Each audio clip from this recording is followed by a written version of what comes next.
So you've been thinking about buying a home in Burlington, but don't even know where to start. As look, I completely get it. If you haven't bought a home recently, or maybe you're a first-time home buyer, the complete home buying process can look a little bit overwhelming and complex, especially if you don't know what to expect when buying. So in today's video, I thought I would break down the complete process from A to Z as simply as I can, so you know exactly what to expect when buying in Burlington, or for that matter, any other city.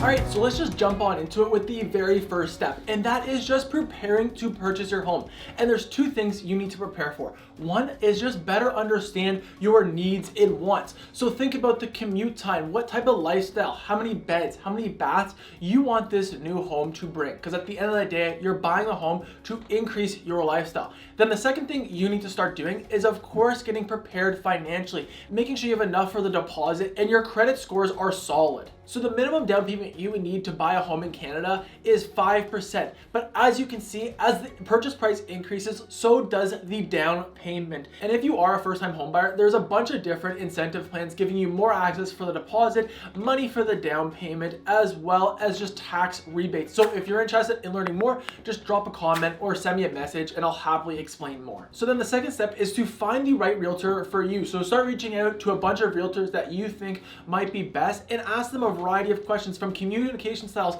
to what sets them apart and how they are going to help you get your desired result. Then once you've found that realtor, and if you're interested in working with me, you can just find my contact information down below. The next step is to get pre-approved. Now I always recommend getting in touch with a realtor first, because at the end of the day, you want to have a strong team around you. And if you don't have prior relationships with a mortgage broker, most strong agents have a great relationship with other mortgage brokers that they can give you, as not only do you get a great referral, but you've also known that those two most likely have worked a lot together, getting great results. So then after you've been pre-approved, the next step is to start looking at homes online for possible home showings. So your realtor should have already set you up on an auto drip campaign, sending you homes that match your criteria that you chatted about, that are on your needs and wants list. And as you go through and look at more and more homes, you maybe have noticed things that you didn't even think of that you love or that you hate, and now you can update your criteria to have a better search.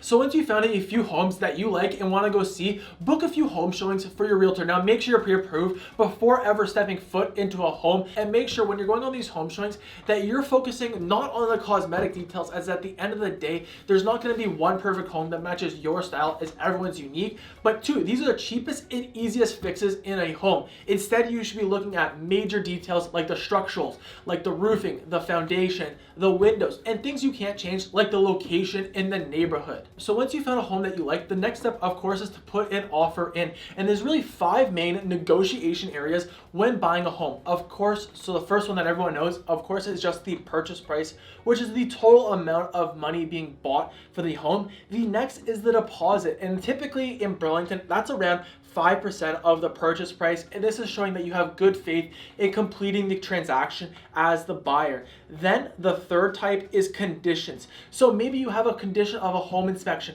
a condition of home financing, or conditions of like a status certificate review if you're looking to buy a condos. And because this is a hot seller's market, sometimes you'll be competing with offers that have 0 conditions, and that's what we call a firm offer. And then the next negotiation area is the possession date. So this is the day you're going to be getting the keys for the house. Now, of course, your realtor should be working with the listing agent to figure out what the seller's ideal possession date is, as in a hot seller's market, we want to try and align on as many fronts as possible with the seller. And then the final area of negotiation is the chattels and fixtures. Now, typically on the MLS, the seller will just state what chattels are included. So this could be a fridge, a stove, a dishwasher, the lightings, the window coverings, and sometimes sellers want to keep that chandelier, so they'll exclude that. So once you've gone through all the categories and figure out your strategy with your realtor, you go ahead and submit the offer. Now you have to wait for the sellers to make up their mind on what they're going to do. Now typically they'll wait and contact all the other agents, letting them know that they have received an offer, and give them one last chance to put in an offer themselves.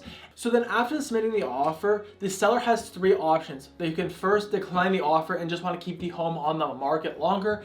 2, they can accept your offer right away, which typically doesn't happen if there's a lot of interest. or 3, what they can do is they can counter your offer, which brings us on to our next step, which is the negotiation. So in this step here, you're gonna be going back and forth with the seller on maybe 1 or 2 key areas. Typically, it's either the purchase price, the possession date, and the chattels and fixtures are really the main areas of negotiation. So that's why when you're looking for a realtor, it's definitely important that you pick someone that definitely knows the real estate market and has strong negotiation skills. So finally, once you and the seller come to an agreement and you get an accepted offer, that's where we're going to the closing period. Now, this is typically where the home is either conditionally sold or pending.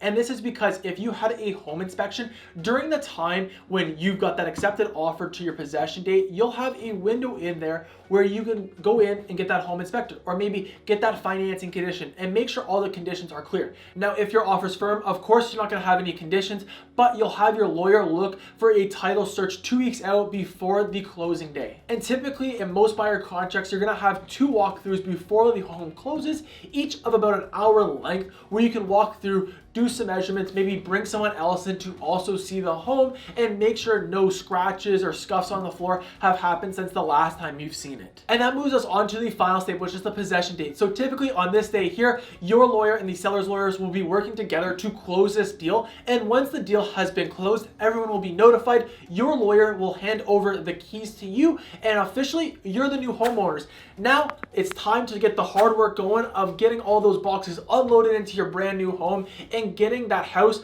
feeling like a home. So I now hope you have a better idea of the complete home buying process. And if you're thinking about buying in Burlington, Ontario, the next video I'd recommend you go check out are the true pros and cons of Burlington, Ontario. So go check that out. And if you're interested, make sure to hit the subscribe button to not miss any of my future videos. Other than that, guys, I hope you have a great day.